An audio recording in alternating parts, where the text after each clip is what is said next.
तो हेलो दोस्तों, आप सबका अपने एजुकेशन में स्वागत है। आज के वीडियो में हम सीखने वाले हैं डायनामिक तरीके से चूज फंक्शन को कैसे यूज किया जाता है। चूज फंक्शन जो इंडस्ट्री में सबसे ज्यादा चलता है और सबसे ज्यादा डिमांडिंग है। तो चलो देखते हैं इस कंडीशन में हम डायनामिकली चूज का यूज कर सकते हैं। जैसे कि यहाँ पे हमें एम्प्लॉय के नाम और उन्होंने कितना सेल्स किया है उसके डिटेल्स। तो हमें यहाँ पे क्या चाहिए, अगर मुझे इन सब की टोटल देखनी है तो टोटल भी आ जाए, अगर मुझे इनका एवरेज देखना है तो एवरेज भी आ जाए, या काउंट, मिनिमम, मैक्सिमम, जो भी मैं आउटपुट में चाहूँ वो आना चाहिए। जब कभी भी ऐसी सिचुएशन आती है कि आपको मल्टीपल टास्किंग एक ही कंडीशन के अंदर करनी है, तब हम चूज फंक्शन यूज कर सकते हैं। तो सबसे पहले चूज लगाने के लिए आपको याद रखना है चूज फंक्शन का सिंटैक्स। चूज फंक्शन का सिंटैक्स क्या होता है पहले देख लीजिए। वो जैसे आप यहाँ पे चूज फंक्शन टाइप करते हो तो यहाँ पे उसका सिंटैक्स आपको शो कर रहा है। चूज फंक्शन चलता है इंडेक्स नंबर पे, मतलब आपको जो पहला आउटपुट देना है वो न्यूमेरिक वैल्यू देनी है। यहाँ पे मैं सम ये टेक्स्ट में टाइप नहीं कर सकता। सम के लिए आपको उसके एक नंबर क्रिएट करना पड़ेगा, वो वैल्यू यहाँ पे देनी पड़ेगी। और आगे वैल्यूज ऑप्शन है, जैसे आप यहाँ पे एक नंबर दे तो इंडेक्स नंबर, उसके बाद आपको वैल्यूज देनी पड़ती है कि आप क्या परफॉर्म करना चाहते हो। जैसे मैं सम परफॉर्म करना चाहता हूँ, एवरेज करना चाहता हूँ, काउंट करना चाहता हूँ, वो आपको वैल्यूज में इनपुट में बताना पड़ता है। इसलिए यहाँ पे मैंने इस साइड में देखोगे तो मैंने यहाँ पे एक डेटा क्रिएट करके रखा है। जैसे कि सम मेरे लिए 1 है, एवरेज मेरे लिए 2 है, काउंट मेरे लिए 3,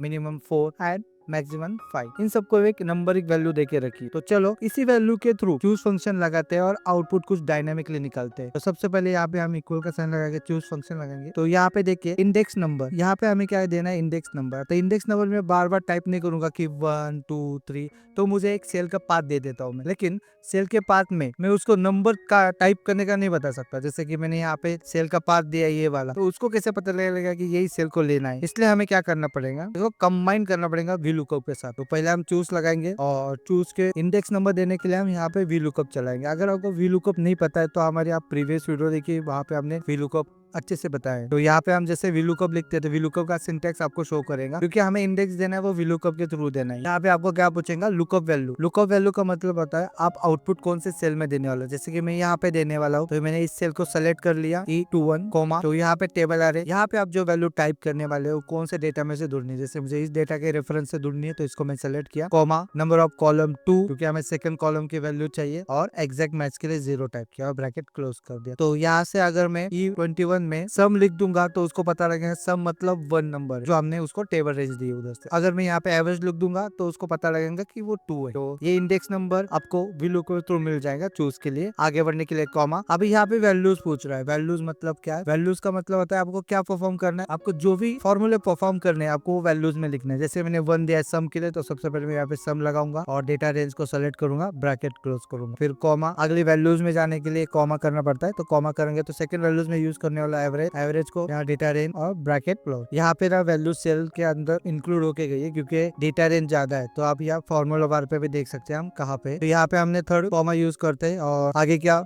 काउंट फॉर्मूला लगा के और वैल्यूज उसको दे देते हैं। जैसे कि ये डेटा, इस डेटा के ये काउंट चाहिए मुझे, इसको डेटा रेंज दे दिया कॉमा। और यहाँ पे मिनिमम, अगली वैल्यूज मेरे लिए मिनिमम है, उसके बाद डेटा सेलेक्ट, ब्रैकेट क्लोज, फिर कॉमा। उसके आगे की मेरी वैल्यूज है मैक्सिमम, डेटा रेंज को हमने सेलेक्ट किया और ब्रैकेट क्लोज। अभी यहाँ पे हमारे 5 ही कंडीशन, आपके अगर ऑल कंडीशन हो गए तो आप जितने फॉर्मूले वहाँ पे इंक्लूड कर सकते हो। यहाँ पे मैं ब्रैकेट क्लोज कर देता हूँ और एंटर करता हूँ। यहाँ पे देखो एन नॉट एप्लीकेबल करके आएगा क्योंकि यहाँ पे हमने कुछ इनपुट दिया नहीं है। तो यहाँ पे मैं एक इनपुट देता हूँ, जैसे मुझे सब डेटा में से सम निकालने, तो मैं यहाँ पे सम टाइप किया तो आप देखोगे सबकी सम शो करेगी जो भी डेटा रेंज आपने दी है। अगर मुझे इसका काउंट देखना है तो मैं यहाँ पे काउंट लिख दूंगा तो यहाँ पे उसका काउंट भी आ जाएगा। अगर यहाँ पे मुझे डेटा में से सबसे कम वैल्यूज ढूंढनी है तो मैं यहाँ पे मिनिमम टाइप कर दूंगा, तो आप देखोगे सबसे कम वैल्यूज के 511 है। अगर मैक्सिमम वैल्यू देखनी है तो मैं मैक्सिमम टाइप करूंगा, तो आपको आपके डेटा में से मैक्सिमम वैल्यू भी शो। सिर्फ याद रखना सबसे इम्पोर्टेंट, अगर आप सम लिख रहे हो और स्पेलिंग गलत कर रहे हो तो यहाँ पे एरर आएगा एन करके, नॉट एप्लीकेबल। आपको याद रखना है कि आपको स्पेलिंग सही लिखना है, तभी ये आउटपुट आपको सही से देगा। तो यहाँ पे काउंट लिख देता हूँ मैं और यहाँ पे देखोगे काउंट